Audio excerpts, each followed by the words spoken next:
Alright, so here's Keith Olbermann yelling at you, telling you that those who didn't get the vaccine shouldn't be called vaccine hesitant. We should just call them afraid. They're snowflakes, they're morons, they're cowards, etc. Well, first of all, this is just outright not true. A huge number of people have had COVID already and have natural immunity. They have antibodies in their system. You can test for that. No need for the vaccine. Even if the risk of some health impact with the vaccine is barely above zero, that's still a little bit of risk that they don't need to take, so why take the vaccine? Also, a lot of people have two strange worlds colliding when they see a guy like Keith Olbermann barking like a dog in this manner. On one hand, they live in a community that never got hit hard by COVID, even before the vaccine was around. You see, despite what the media tries to tell you, after all, the media is the one whose sole purpose is to fill your TVs with tragedy, but a lot of people who didn't get the vaccine were people who lived where COVID was never really a big issue, which, it might be a surprise, is most places in this 4 million square mile country of ours. So they see a guy like Keith Olbermann frothing at the mouth like this, and they just sort of scratch their heads. Now, if you really want to talk about the actual issue of fear and COVID, good Lord, people in the legacy media, people like Keith Olbermann, have been nothing if not messengers of doom with an unending, relentless apocalyptic rhetoric.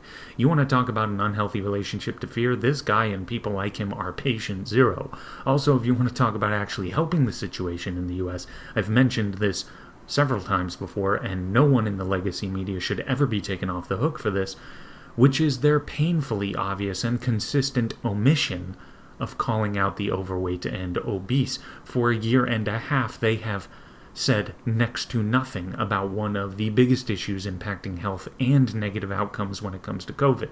If you were overweight or obese, you would just have to be lucky to see a passing headline about how being overweight is extremely correlated with hospitalization, ending up taking an ICU bed, or dying with COVID.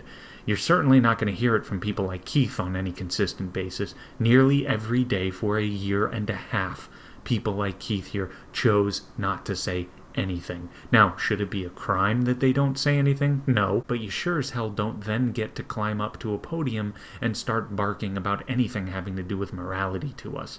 You had the attention of millions of people for a year and a half. You could have given extremely helpful advice that could have very well helped people and limited the number of ICU beds taken up and helped overall health. You chose not to, and instead you screamed about Trump the whole time.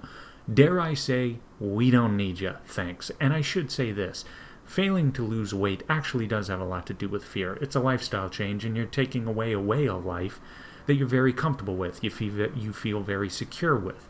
At first, it can really be very frightening, and every single day for a year and a half, these people in the legacy media chose not to say anything. God forbid we stoke the fear in people that watch our shows and remind them that taking care of themselves and personal responsibility is what they should be engaging in, especially if they don't want to end up taking up an ICU bed. It is so disingenuous, especially because isn't the ICU beds being taken up the last thing they have to scream at unvaccinated people over?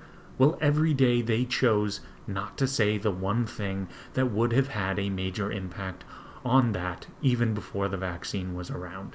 Even to this day, why not at least say that if you don't want the vaccine, fine, but you should really start taking care of yourself. Lose that weight, get that blood pumping. You will cause a drastic plummeting in the probability that if you get COVID, you won't end up anywhere near a hospital bed. Don't hold your breath, though. You won't hear it. But anyway, that's all for now. Like, subscribe, share the video. It's extremely appreciated. Take it easy.